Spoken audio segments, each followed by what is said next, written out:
দর্শক, কিছু সময় আগেই বলেছিলাম যে একটি শিশুকে ধর্ষণ শেষে হত্যা করা হয়েছে, হত্যা করে বস্তার মধ্যে আটকে রাখা হয়েছে। এখন আমরা দেখতে পাচ্ছি যে সেই যে যার বিরুদ্ধে এই ধর্ষণের অভিযোগ উঠেছিল তার লাশ হয়তো বা পড়ে আছে। সেটি জনতা নিজের হাতেই তার বিচার করে দিল। জনতা, স্থানীয়রা তারা এই ধর্ষণের নৃশংসতা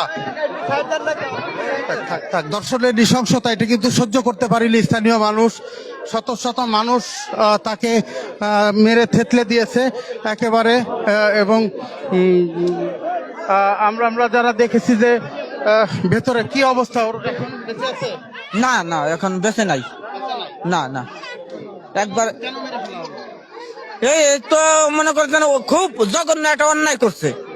সে মনে করে একটা বাচ্চা শিশু, তার হাতে কোনো হিংসা থাকতে পারে না। এই জানোয়ারটা সেই শিশুটারে এমন ভাবে হত্যা করছে, তা পাবলিকে সহ্য করতে পারে নাই।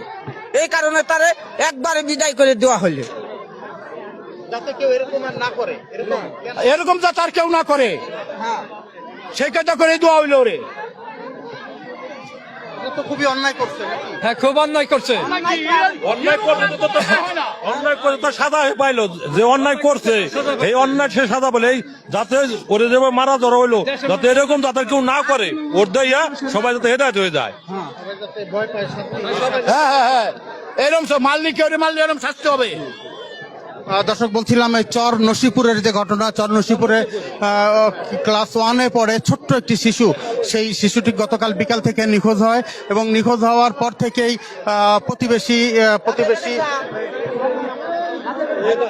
প্রতিবেশী হায়দারের বাড়িতে তার লাশ আজকে সন্ধ্যায় এসে পুলিশ খুঁজে পায় বা উদ্ধার করে, লাশ উদ্ধার করে। কিন্তু এই খবর পেয়ে শত শত মানুষ, গ্রামের শত শত মানুষ তারা কিন্তু এখানে ছুটে এসেছে এবং এই দৃশ্য দেখে তারা সহ্য করতে পারেনি। তারা ঘর ভেঙে তারা এই ঘরের মধ্যে প্রবেশ করে এবং যার বিরুদ্ধে এই ধর্ষণ এবং হত্যার অভিযোগ উঠেছিল তাকে নিজের হাতেই স্থানীয় জনতা বেধড়ক পিটিয়েছে এবং বলা হচ্ছে যে সে এরই মধ্যে মারা গেছে, সেটি জনতা বলছে। এবং বলছেন যে এটি আসলে তারা ক্ষুব্ধ হয়ে আসলে এই বিচারের যে মব জাস্টিস বা যাই বলি, এই ঘটনাটি ঘটিয়েছে, যাতে কেউ এর ধরনের ঘটনা আর কখনো না ঘটায়, কেউ যাতে এমন ঘটনা আর কখনো না ঘটায়, তাই দৃষ্টান্তমূলক শাস্তি তারা দিয়েছে, এটি দাবি করছেন।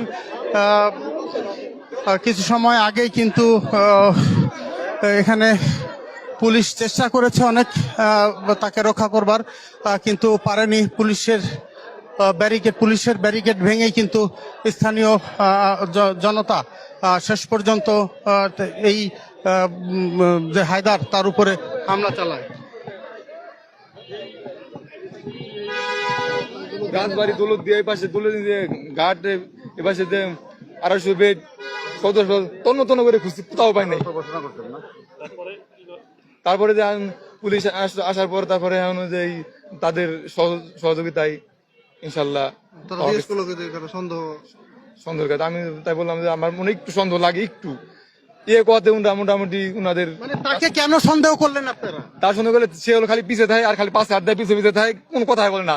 উনি কি আগে আসবে না? উনি আমার দাদা, আর উনি আসলে আগে না, যে আসলে মেয়েটা গেল কোথায়, ও তা না গিয়ে ও খালি পিছনে থাকে, খালি পিছনে থাকে। মেয়েটা আপনার কি হয়? আমার মেয়ে। আপনার মেয়ে? হ্যাঁ। আর ওই হায়দার হচ্ছে আপনার কি হয়? আমার দাদা হয়। আপনার আপন দাদা? চাস্তো দাদা? আপনার দাদা? আমার দাদা। হ্যাঁ। তার মানে মেয়েটার হচ্ছে তাওই হয়। তাওই।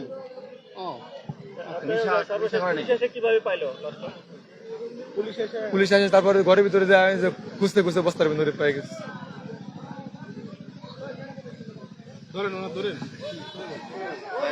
আসলে বলার মতো কোন, এটা এমন একটা ঘটনা হৃদয় বিদারক, এটা বলার মতো ঘটনা না। কারণ এই মানুষটা আসলে ছিল পরিবার ছাড়া একটা সময়। আর আমরা শুনছি ইতিপূর্বে, মানে বাপ দাদাদের কাছ থেকে শুনছি, এই লোকটা একটা পশুর মতো ছিল, আগেও খুনি ছিল। কিন্তু ওনারে দিয়ে আমরা বিন্দুমাত্র সন্দেহ করি না। কেন? ছোট একটা বাচ্চা মানুষের সাথে মিশে থাকে, মানুষের তো পরিবর্তন হয়। তো ওনারে ওনার সাথে আমরা আজকেও কথা বলছি, যে জিজ্ঞাসা করছি, আমাদের দোকান আছে গেছিল, আমি বললাম যে ভাই কি অবস্থা, তো উনি বলতেছে এই অবস্থায় ভাল লাগে নাকি কেমন কি। তখনই মানে মানুষের ভিতরে একটা সন্দেহের সৃষ্টি হয়েছে যে আসলে একটা মানুষ সবাই যখন মানে আহাজারি পুরো এলাকা জুড়ে আহাজারি দেয়, যখন এটা খবর শুনতে একটা সন্তান যখন মানুষের হারাই যায়, একটা সন্তান যখন মানে বাড়িতে থাকে না, একটা বাবা মার কি অবস্থা হয় সেটা বুঝেন। আমরা সকালবেলা মাইকিং করার চেষ্টা করছি, যতটুকু সম্ভব চেষ্টা করছি, পরে কোনোভাবেই কোনো সন্ধান হইতেছে না। মানুষের একটাই সন্দেহ, হয় পানিতে পড়তে পারে ছোট বাচ্চা, আর না হইলে কারো হাতে পড়ে গেছে ছিনতাইকারী বা এমন কিছু হতে পারে, আমাদের ধারণা ছিল। কিন্তু আমরা জানি না যে ঘরের ভিতরে এই পশু থাইকা এই পশুটা এই বাচ্চাটার সাথে কি নির্মম আচরণ করছে আমরা জানি না, কারণ তার কোনো ওয়াইফ ছিল না, কিছু ছিল না, আমরা জানি না তার সাথে দর্শন করতে কিনা।